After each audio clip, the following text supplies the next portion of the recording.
ప్రభునందు ప్రియులారా, దీవెన ఆధ్యాత్మిక కార్యక్రమాన్ని చూస్తున్న మీకు ప్రభు అయిన యేసు క్రీస్తు నామమున శుభాలు. వారం వారం ఈ కార్యక్రమాన్ని ఈ ఛానల్లో మీరు వీక్షిస్తున్నందుకు మీకు వందనాలు. ప్రభు మెండుగా మిమ్మల్ని దీవించాలని కోరుతా ఉన్నాను, ప్రార్థిస్తూ ఉన్నాను. మీ ప్రార్థన అవసరతలు, మీ యొక్క సమస్యలు ఈ రోజే మాకు తెలియచేయండి. టెలిఫోన్ ద్వారా కానీ, ఉత్తరము ద్వారా కానీ ఈరోజే మీరు మా ప్రేయర్ టవర్కు, దీవెన ప్రేయర్ సెంటర్కు మీరు తెలియచేయండి. ఈ ప్రేయర్ టవర్ యొక్క నెంబర్స్, టెలిఫోన్ నెంబర్స్ ఇప్పుడు స్క్రీన్ మీద మీకు కనబడతా ఉన్నాయి. ఈ స్క్రీన్ మీద కనబడే నెంబర్లకు మీరు ఫోన్ చేయండి. దైవజనులు, పరిశుద్ధాత్మ పూర్ణులు, ప్రార్థనా వీరులు మీ ప్రార్థన అవసరతలు విని మీ కొరకు ప్రార్థన చేస్తారు. అలాగనే మీరు ఉత్తరాలు రాయండి. ఉత్తరాలు రాస్తే ఆ ఉత్తరాలు మేము చదివి మా ప్రార్థన సెంటర్లో మేము వాటి కొరకు ప్రార్థన చేస్తాం. ఏదో టెలివిజన్ కొరకు మేము ప్రేయర్ సెంటర్ పెట్టలా. అనేక సంవత్సరాల నుండి టెలివిజన్ పరిచర్యలోనికి మేము రాకముందు నుంచి అనేక సంవత్సరాలుగా ఈ యొక్క rock church of India prayer tower ఉంది. ప్రతిరోజు ప్రార్థనలు జరుగుతూ ఉన్నాయి. మీ గురించి కూడా ప్రార్థన చేసే బాధ్యత దేవుడు మాకు అప్పగించాడు. గనుక take this opportunity and be blessed by the prayers of men and women of God.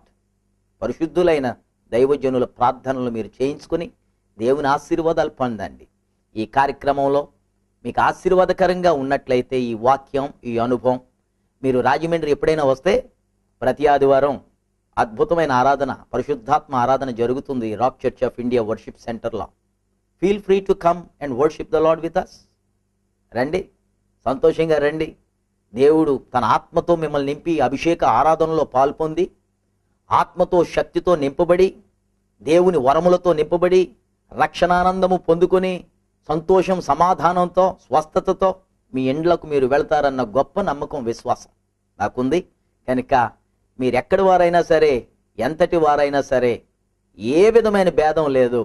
Rock church of India తరపున, దీవెన కార్యక్రమం తరపున ప్రేమపూర్వకమైన ఆహ్వానం నేను ఇస్తున్నాను.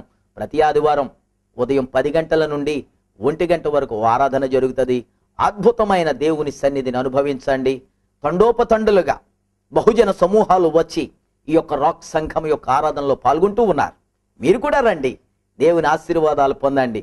ఏ విధమైన కాంప్రమైజ్ లేని ఆరాధన, కాంప్రమైజ్ కాని వాక్యం, కాంప్రమైజ్ కాని ప్రార్థనలు మీకు కావాలనుకుంటే అద్భుతమైన సన్నిధిని అనుభవించడానికి ఈ సంఘానికి రండి. ప్రభు మెండుగా మిమ్మల్ని దీవించును గాక.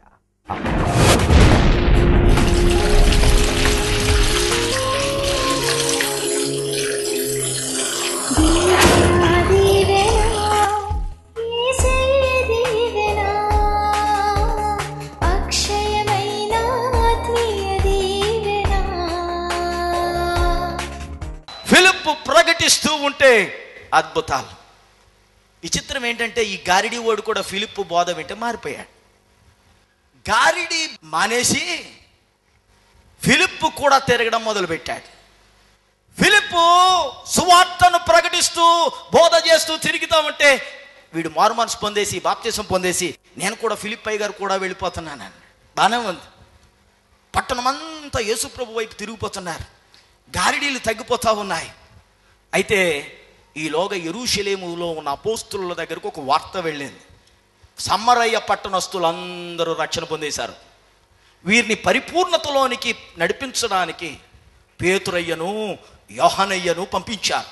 వారు వెళ్ళి ఎవరి మీద చేతులుంచి ప్రార్థన చేస్తా ఉన్నారో వారి మీద పరిశుద్ధాత్ముడు దిగుతా ఉన్నాడు. దేవుని బిడ్డలారా, మేము గుడ్ ఫ్రైడేకి బాప్తిసం తీసేసుకున్నామండి, మేము జెండా కింద నడిచామండి, మేము చిలకరింపు వచ్చేసిందండి, లేకపోతే మా పెంతుకోస్తు పాదిరి గారు నీటిలో 3 సార్లు ముంచాడండి, మొత్తం ముంచాడండి. సరిపోదో, అక్కడతో సరిపెట్టుకోకండి.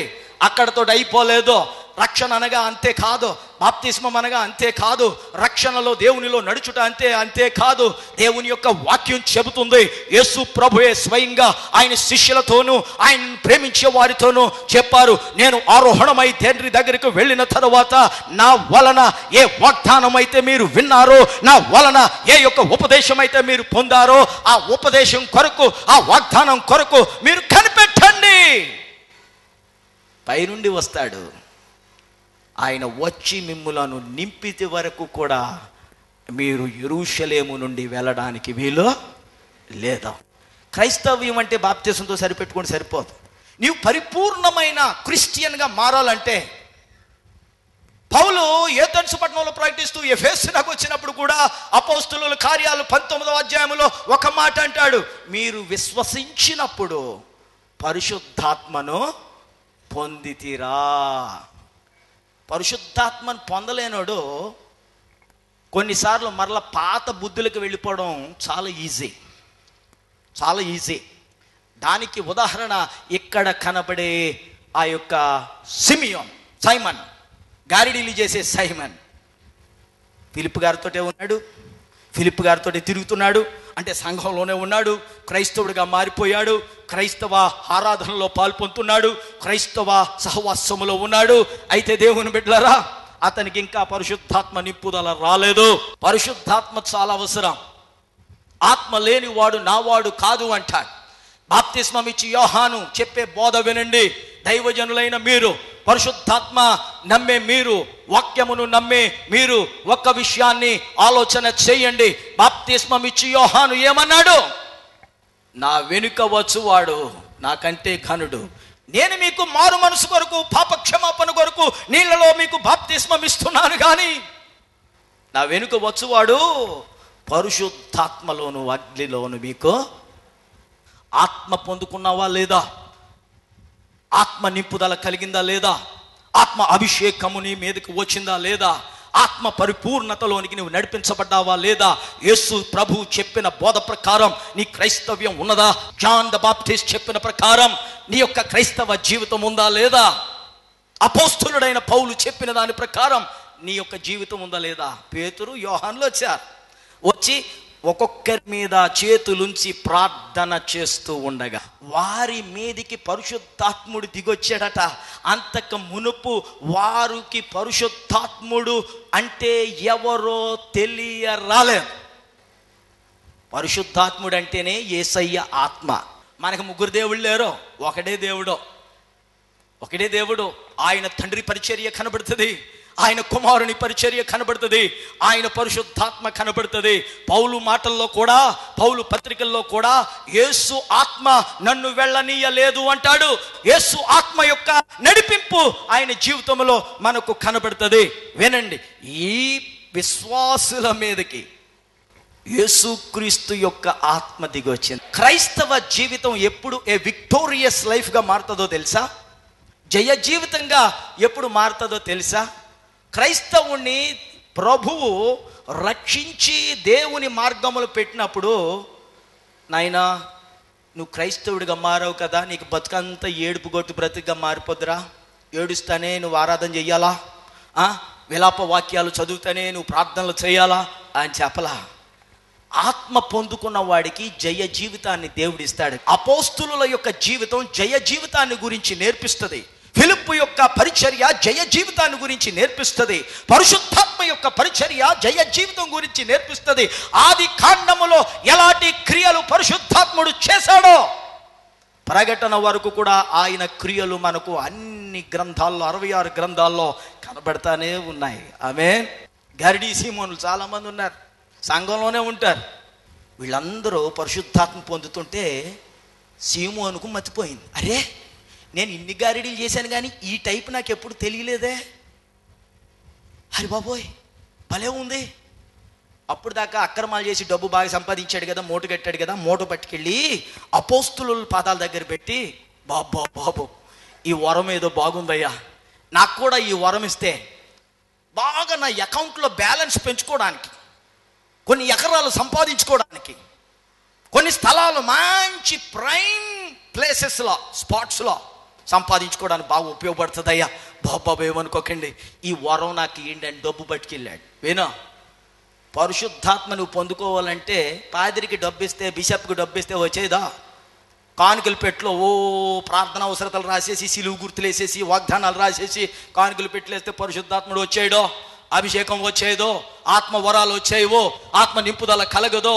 నీ చందాల వలన కాదు, నీ కానుకల వలన కాదు, నీ పాటల వలన కాదు, నీ యొక్క వస్త్రధారణ వలన కాదా, నీ మతభక్తి వలన కాదో. వినో, పేతురయ్యకు కోపం వచ్చింది. మేము డబ్బుగా అమ్ములిపోయి అనుకుంటున్నారా మీరు?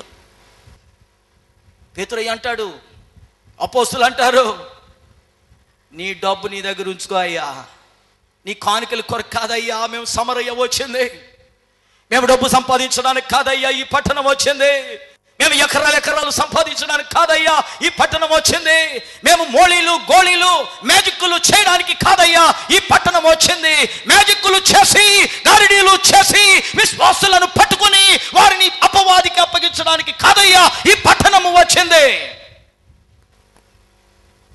నీ సొమ్ము నీ దగ్గర పెట్టుకో, నీ బంగారం నీ దగ్గర పెట్టుకో, నీ వెండి నీ దగ్గర పెట్టుకో, నీ మనీ నీ దగ్గర పెట్టుకో. నేను నిన్ను చూస్తా ఉంటే ఏం కనపడుతుందో తెలుసా? 17వ వచనం నుండి నాయన. అప్పుడు పేతురును యోహానును చూడండి వారి మీద చేతులుంచగా వారు పరిశుద్ధాత్మను పొందిరి. అపోస్తులు చేతులుంచుట వలన పరిశుద్ధాత్మ అనుగ్రహింపబడినని సీమోను చూచి.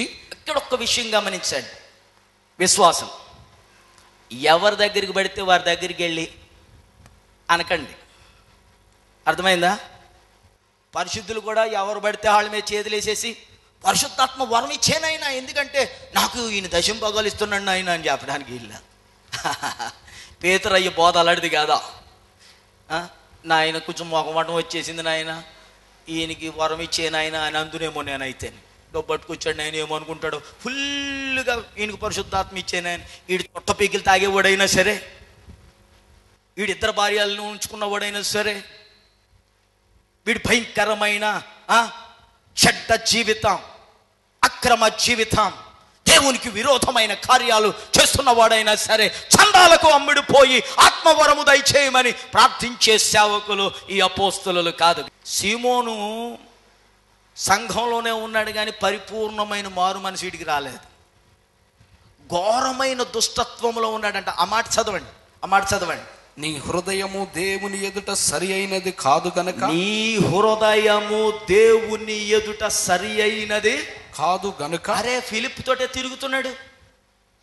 He was in the church, Philip తోనే ఉన్నాడు, ఫిలిప్ తోనే తిరుగుతా ఉన్నాడు. హృదయం సరిగా లేదో వినండి. చర్చికి వచ్చే వాళ్ళందరూ యేసు ప్రభువుని చూడడానికి, చర్చికి వచ్చే వాళ్ళందరూ యేసయ్య స్వరం వినడానికి వస్తారని అనుకుంటే అది మీ భ్రమపరిచే ఆత్మలు కొన్ని ఉంటాయి, మోసపరిచే ఆత్మలు కొన్ని ఉంటాయి, కపటముతో ప్రవర్తించే ఆత్మలు కొన్ని ఉంటాయి, కపటముతో నడిచేవారు కొంతమంది ఉంటారు. అబ్బాయిల కోసం వచ్చే, అమ్మాయిల కోసం వచ్చే, లేకపోతే సంఘానికి వెళ్తే ఏమన్నా బిజినెస్ ఆపర్చునిటీస్ దొరుకుతాయేమో, there might be some chances to prosper in our business. ఆ సంఘానికి వెళ్తే బిజినెస్ డెవలప్ అవుతుందేమో, ఆ సంఘానికి వెళ్తే ఏమన్నా ఆపర్చునిటీస్, మంచి ఫ్రెండ్స్ దొరుకుతారేమో, మంచి గర్ల్ ఫ్రెండ్స్ దొరుకుతారేమో, మంచి బాయ్ ఫ్రెండ్స్ దొరుకుతారేమో. సంఘంలోనే ఉన్నాడు ఫిలిప్, సంఘంలోనే ఉన్నాడు దైవజనుడు, సంఘంలోనే ఉన్నాడు ఈ సరైన మారు మనసు లేని సీమోను. సంఘంలోనే పరిచర్య చేస్తూ ఉన్నాడు, తిరుగుతూ ఉన్నాడు. కానీ అపోస్తులులకి ఏమని కనపడుతుంది? దుష్టత్వం ఉందిరా బాబు నీ హృదయంలో, ఘోర దుర్నీతి బంధకములో, ఫుట్ నోట్లో అంటాడు, నీ హృదయములో చేదైన పైత్యం ఉందిరా అంటాడు. సరిగా చదవండి, చేదైన పైత్యం. కొంతమంది క్రైస్తవులకు పైత్యం ఉంది. పైత్యం. పరిశుద్ధాత్మ దగ్గరికి వెళ్తే ఏమంటాడు, నాన్న పైకి బాగానే కనపడుతున్నా కానీ కొంచెం పైత్యం ఉందిరా నీకో, అమ్మా కొంచెం పైత్యం. ఇదొక తంత్రం. ఇక పైత్యం వచ్చిందా అందరం ప్రార్థన చేద్దాం, కళ్ళు మూసుకోండాను కానీ వీళ్ళిద్దరు బైబిల్ పట్టుకుని వెళ్ళిపోతారు. ఎక్కడికి వెళ్ళిపోతారు ఆవిడకి తెలియదు. పైత్యం. కొంతమంది దేవుని బిడ్డలకు పైత్యం పేలాపన పెరిగింది. కొంతమందికి విశ్వాసులకు పైత్యం. పేతురు అంటాడు, బాబు గారిడి సీమోను గారు, మీరు సంఘంలో ఉన్నారు మంచిదే, కానీ నీ హృదయం దేవుని ఎదుట సరైనదిగా లేదు, నీ ప్రవర్తన దేవుని ఎదుట సరైనదిగా లేదు, నీ ప్రవర్తన వాక్య ప్రకారంగా లేదు. నువ్వు క్వైర్లో ఉండొచ్చు, నువ్వు సంఘ పెద్దల లిస్టులో ఉండొచ్చు, నువ్వు దేవుని సేవకులతో ఉండొచ్చు, నువ్వు దేవుని యొక్క సన్నిధిలో ఉండొచ్చు, కానీ పైత్యం పెరిగిందేమో జాగ్రత్తగా చూసుకో. పౌలు గారు అంటాడు, హెబ్రీ పత్రికకి రండి, 12వ అధ్యాయం 14వ వచనం. అందరితో సమాధానమును పరిశుద్ధతయు కలిగి ఉండుటకు ప్రయత్నించుడి. పరిశుద్ధత లేకుండా ఎవడు ప్రభువుని చూడడు. డబ్బు లేకపోయినా ప్రభు కనబడతాడు. నువ్వు అంటావు రాని వారి మధ్య పుట్టినా నీకు ప్రభువు కనబడతాడు. నీవు హై కాస్ట్ కాకపోయినా నీకు ప్రభువు కనబడతాడు. నీకు చదువు లేకపోయినా ప్రభు కనబడతాడు. నీకు భరించడానికి బంగారపు ఆభరణములు లేకపోయినా నీకు ప్రభు కనబడతాడు. నీకు తిండి లేకపోయినా ప్రభు కనబడతాడు. కానీ పరిశుద్ధత జీవితములో లేకపోతే, పరిశుద్ధత నీ హృదయములో లేకపోతే, పరిశుద్ధత నీ నడవడికలో లేకపోతే ప్రభువు కనబడడు. పరిశుద్ధత అంటే తెల్ల బట్టలు వేసుకోవడం కాదా. పరిశుద్ధత అంటే పస్కా గొర్రె పిల్ల రక్తములో తమ వస్త్రములను అనగా ప్రవర్తనను ఉదుకుకొనుట. పౌలు అంటాడు, మీలో ఏదైనా చేదైన వేరు మొలిచి కలవరపరచునేమో, అపవిత్రులైపోదురేమో అని నేను ఆందోళన చెందుతున్నాను, భయపడుతున్నాను, వేదన పడుతున్నాను. చేదైన వేరు మొలిచినప్పుడు ఏశావు భ్రష్టుడైపోయాడు, ఏశావు వ్యభిచారైపోయాడు. ఆ తరువాత ఆశీర్వాదము పొందాలి, నాకు నా తమ్ముడికి వచ్చిన దీవెన కావాలి, నా తమ్ముడు ఆశీర్వదించబడినట్లు నేను ఆశీర్వదించబడాలి, ఫలానా విశ్వాసి దేవునిలో ప్రకాశిస్తూ ఉన్నట్టు నేను ప్రకాశించబడాలి అని వేదన పడి ప్రయోజనం లేదు ఏశావుకి. ఇంకా ఎందుకో అమ్ముకున్నాడు. భక్తిని అమ్ముకోక, పైత్యం కలిగినప్పుడు అమ్మకానికి పెడతావు.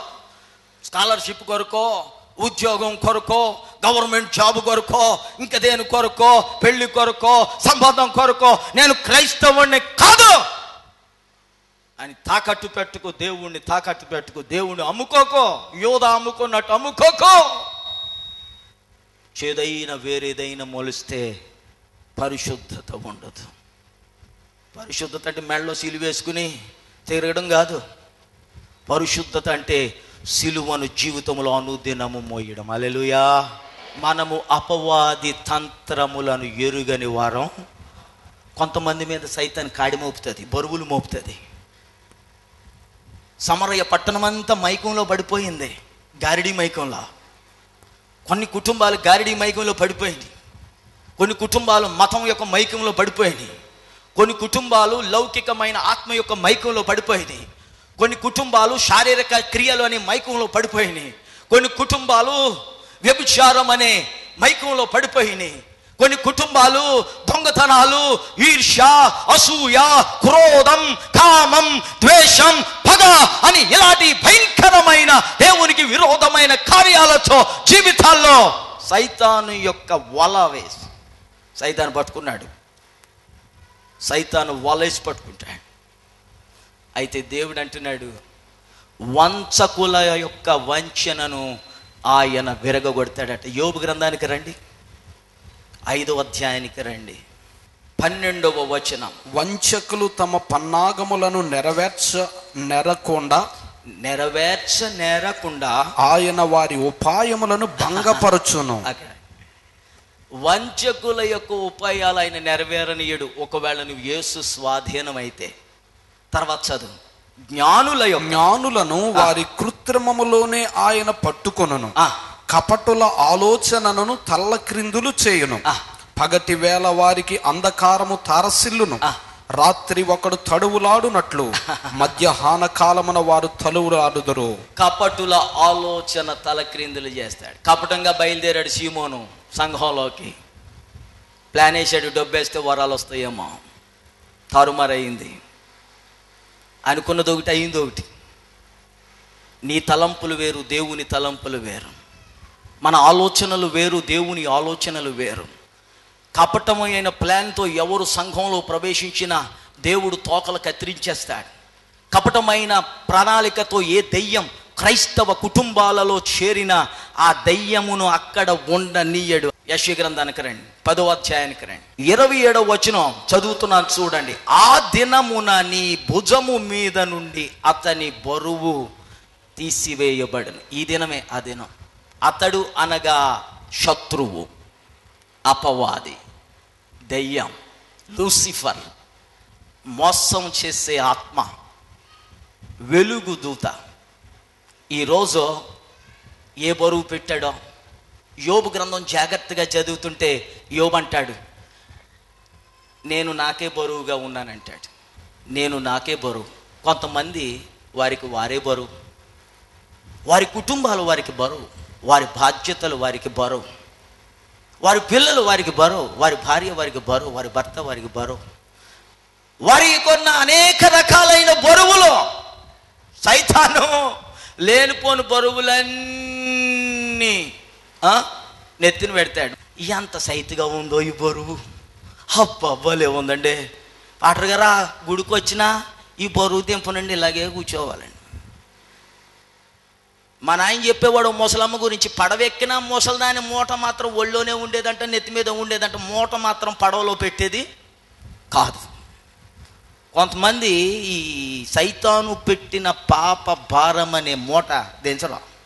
ఇక్కడ అంటున్నాడు, ఆ దినము మీ బరువు దింపుతానట. ఇంకా యెషయా గ్రంథం, నీ మెడ మీద నుండి అతని కాడి కొట్టివేయబడును. సైతాను కాడిగట్టాడు, ఎద్దుకు కాడిగట్టినట్టు, దుక్కు దున్నే ఎద్దుకు కాడిగట్టినట్టు, అరకలు దున్నే ఎద్దుకు కాడిగట్టినట్టు. ఎద్దుని పిలవగానే వచ్చేసి ఇలా మెడంచి కాడి దగ్గరికి వచ్చేస్తుంది. కొంతమంది క్రైస్తవుల్ని సైతాన్ని పిలవడమే ఆలస్యం, బర్రని వెళ్ళిపోతారు అంతే, మెడల్లో వచ్చేస్తారు, కాడి మోపేస్తాడు అంతే. ఇక లైఫ్ లాంగ్ మెడ మీద కాయలు లేచిపోతూ ఉంటాయి, కాయలు కాసిపోతూ ఉంటుంది. కాడి ఎరగొడతానని దేవుడు వస్తాడు, వద్దు నాయనా వద్దు, కాడి చాలా సైతుగా ఉంది. ఈ పాపపు జీవితం, ఈ భారభరితమైన జీవితం, ఏడుస్తూ బ్రతకడం, రోగాలతో బ్రతకడం, శాపంతో బ్రతకడం, కన్నీటితో బ్రతకడం, వేదనతో బ్రతకడం, ఈ భయంకరమైన జిగటగల దొంగ ఊబి వంటి బ్రతుకులో బ్రతకడం, బరబ్బా వంటి బ్రతుకుతో బ్రతకడం, యూదా వంటి బ్రతుకుతో బ్రతకడం, గెహజీ వంటి బ్రతుకుతో బ్రతకడం, బిలాము వంటి బ్రతుకు బ్రతకడం, ఏసావు వంటి బ్రతుకు బ్రతకడం, కయీను వంటి బ్రతుకు బ్రతకడం, మోసపూరితమైన బ్రతుకు బ్రతకడం చాలా సైతిగా ఉంది నాయన. ఈ కాడి తీయదా, ఈ కాడి ఎరగొట్టదా, ఈ కాడి ఎరగొట్టదా. రే మెడ కాయ కాసిపోతుందిరా, వద్దు, మెడకు కాయ కాసిన పర్లేదు, కాడి విరగొట్టడానికి లేదు. ఆ తర్వాత అంటాడు, తెలుగులో అంటాడు, నువ్వు బలిసినందున ఆ కాడి విరగొట్టబడి. బలిసినందున కాదు, దాని అసలు అర్థం ఏంటి తెలుసా?